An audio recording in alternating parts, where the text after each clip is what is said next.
Every one of those items is done by me, Mr. Frog, on a regular and reproducible basis because I crave to do those. I need to do them like you needed the breath of air, and I needed to get a signal in my brain that that's right. And that signal is caused by dopamine. The survival bell ringer, dopamine. So I do the right thing and I get dopamine. I'm thirsty, I drink. I have an orgasm, I have dopamine. I'm hungry, I eat, dopamine. You follow me? I hold my breath and I need dopamine. Now this is unconscious. Are you thinking about your next breath? No. Are you thinking about your next heartbeat? Happens all the time. Happens on a lower level of the brain.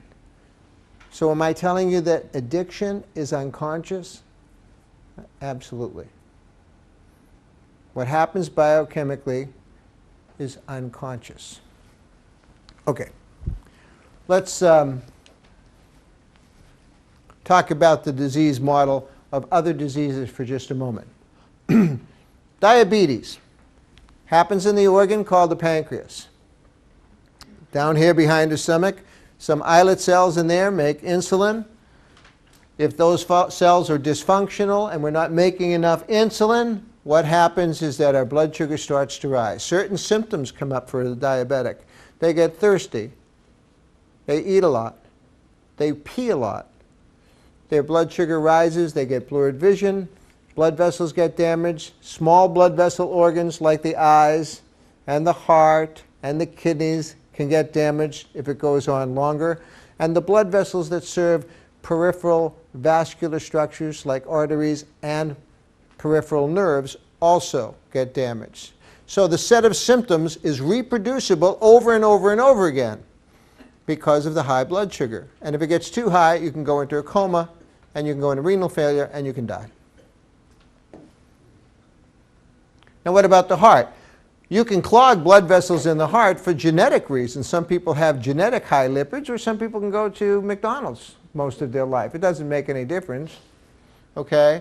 But if you clog those blood vessels and you deprive the heart of heart tissue in heart disease, or rather you deprive heart tissue of oxygen, in heart disease you have a complete set of symptoms. God bless you.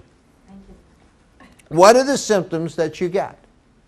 Well, a little bit of fatigue, maybe a little bit of shortness of breath, right?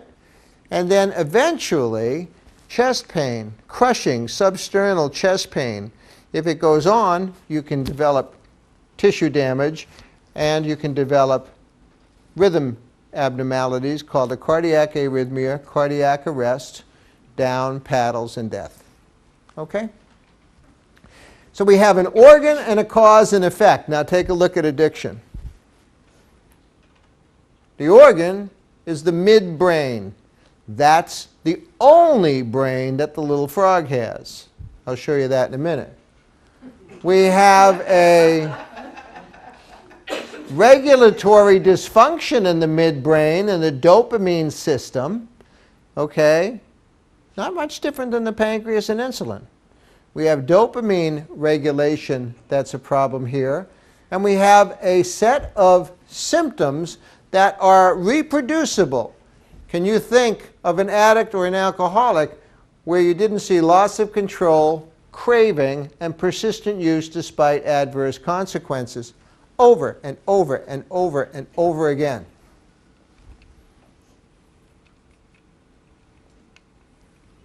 So alcoholism and addiction, a huge spectrum of the disease's effect, biological, psychological, not psychotic, social, and spiritual disease, and it's characterized by these sets of symptoms that I just mentioned. Loss of control, cravings, and adverse, persistent use despite adverse consequences, as well as behavioral and cognitive changes.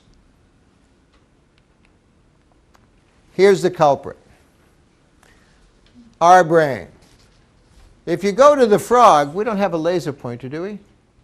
Okay. If you go to the frog, he's got just this tiny two-chambered brain here. As we developed into mammals, we got, and I'm not saying we're better off for it, But we've got this big cap of brain, okay? Now what's up in this brain, okay? We know that sex is down here. We know that drugs is here. Rock and roll is up here. This is where your tea time is for golf, and this is where your IRS is, the letter from the IRS, and this is where your retirement pension fund planning is, and this is where your wedding planner is, and this is all of that stuff that we think about that takes us out of the present. This brain, like the one that governed the breath I deprived you of, this brain is concerned with what happens in the next 30 seconds. This is the survival brain. Okay?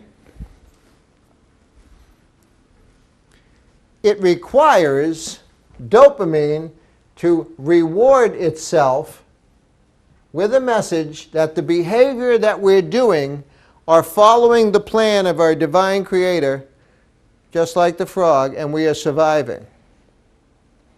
When this stuff gets interjected into that plan, then some of our other survival imperatives take a back seat.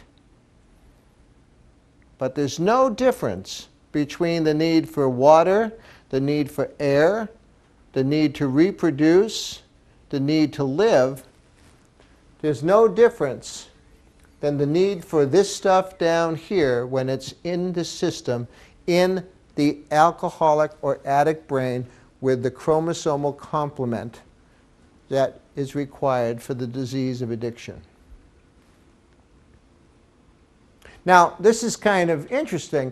You know, this is the cerebellum over here. We probably developed that when we stood upright and we needed to balance ourselves, and all of our pain is processed here. And we see, although very conveniently it's disconnected, the higher centers in the cognitive brain are, you know, connectable and accessible.